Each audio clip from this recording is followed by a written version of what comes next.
بسم الله الرحمن الرحيم. ولما ضرب ابن مريم مثلا اذا قومك منه يصدون.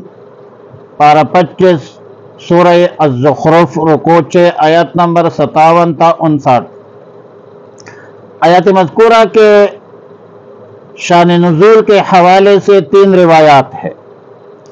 پہلی روایت یہ ہے کہ رسول اللہ صلی اللہ علیہ وسلم نے قریش مکہ کو خطاب فرمایا کہ یا معاشر قریش لا خیر فی احد یعبد من دون اللہ، یعنی اے قریش کے لوگوں، اللہ کے سوا جس چیز کی عبادت کی جاتی ہے اس میں کوئی خیر نہیں ہے.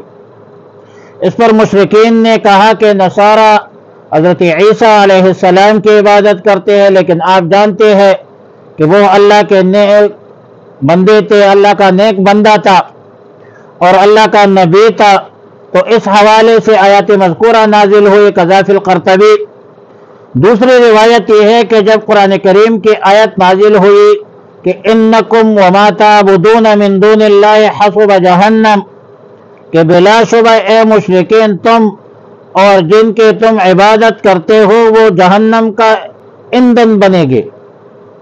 تو اس پر عبداللہ ابن زبعرہ جو اس وقت کافر تھے، اس نے کہا کہ اس آیت کا میرے پاس تو بہترین جواب موجود ہے، اور وہ یہ ہے کہ نصارہ حضرت عیسیٰ علیہ السلام کی عبادت کرتے ہیں، یہود حضرت عزیر علیہ السلام کی عبادت کرتے ہیں، تو کیا یہ دونوں بھی جہنم کا ایندھن بنیں گے؟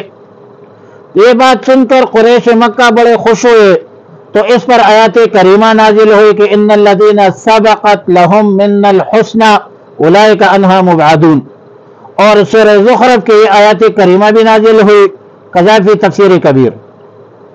تیسری روایت یہ ہے کہ ایک مرتبہ قریش مکہ کے مشرکین نے یہ بیہودہ خیال ظاہر کیا کہ حضرت محمد صلی اللہ علیہ وسلم خدائی کا دعویٰ کرنا چاہتے ہیں، اور نعوذ باللہ ان کی مرضی یہ ہے کہ جس طرح نصارہ حضرت عیسیٰ کی پوجا کرتے ہیں، عبادت کرتے ہیں، اس طرح ہم بھی ان کی عبادت کیا کریں. تو اس پر آیات مذکورہ نازل ہوئی. حقیقت یہ ہے کہ تینوں روایتوں میں کوئی تعارض نہیں ہے، یہ تینوں باتیں کفار نے کہی ہوگی، جس کے جواب میں اللہ تعالیٰ نے ایسی جامع کلمات نازل فرما دی جس سے تینوں اعتراضات کے جوابات جو ہے وہ مل گئے، اور تینوں کو معترضین کو مثبت جوابات مل گئے. حضرت عیسیٰ علیہ السلام کے حوالے سے آخر اعتراض کا جواب تو آیات مذکورہ میں بالکل واضح ہے کہ جن لوگوں نے حضرت عیسیٰ علیہ السلام کی عبادت شروع کر دی ہے تو انہوں نے نہ کسی خدائی حکم مانا ہے، نہ حضرت عیسیٰ علیہ السلام کی یہ خواہش تھی کہ یہ لوگ میرے عبادت کرے، اور نہ قرآن کریم اس بات کی تائید کرتا ہے. اور یہ کیسے ممکن ہے کہ رسول اللہ صلی اللہ علیہ وسلم معاذ اللہ عیسائیوں کی دیکھا دیکھی اپنی خدائی کا دعویٰ کر بیٹھے؟ ایسا بھی نہیں ہو سکتا.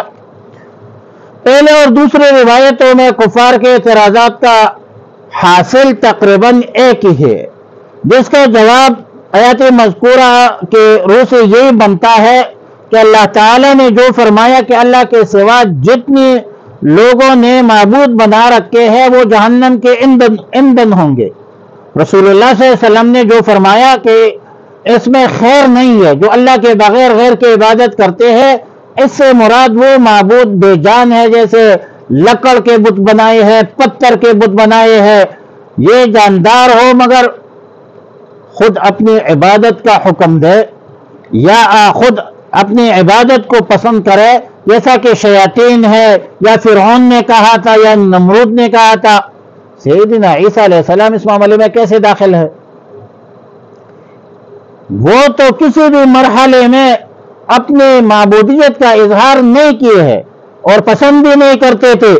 سیدنا عیسیٰ علیہ السلام کی دعوت کی بھی یہ خلاف ہے، کیونکہ حضرت عیسیٰ علیہ السلام نے ہمیشہ توحید کی دعوت دی ہے. لہذا حضرت عیسیٰ علیہ السلام کی عبادت جو عیسائی کرتے ہیں، نہ اس میں اللہ کی مرضی شامل ہے، نہ حضرت عیسیٰ علیہ السلام کی خواہش ظاہر ہے، خواہش شامل ہے۔ حضرت عیسیٰ علیہ السلام نے خود کئی دفعہ اظہار فرمایا ہے، بلکہ روز اول سے یہ کہا، جب چھوٹا بچہ تھا اور یہودیوں نے الزام لگایا ان کے والدہ پر، تو انہوں نے یہ کہا قال انی عبد اللہ آتانی الکتاب وجعلنی نبیا وجعلنی مبارکا اینما کنت واوصانی بالصلاۃ والزکاۃ ما دمت حیا۔ اس نے تو پہلے دن کہا تھا کہ میں اللہ کا بندہ ہوں، اس نے معبودیت کا دعویٰ نہیں کیا ہے۔ یہ تو انہوں نے خود اپنے طرف سے گڑے ہیں یہ باتیں۔ وَلَمَّا ضُرِبَ ابْنُ مَرْيَمَ، اور جب بیان کی گئی ابن مریم کی مثلاً مثال، اذا قوموں کا تو اس وقت آپ کی قوم، منہ اس سے، یسدون خوشی سے چلانے لگے۔ یسدون کا معنی ہے چلانا، اور یسدون کا معنی ہے روکنا، تو یہ یسدون ہے صاد کے کسرے کے ساتھ۔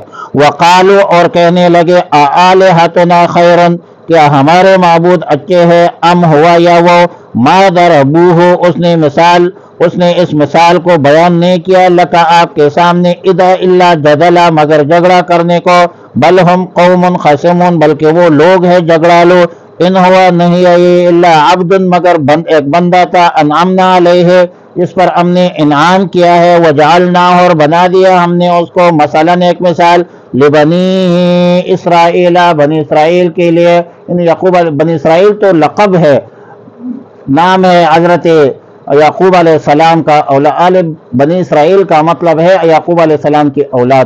اللہم صلی علی محمد وعلی آل محمد کما صلیت علی ابراہیم وعلی آل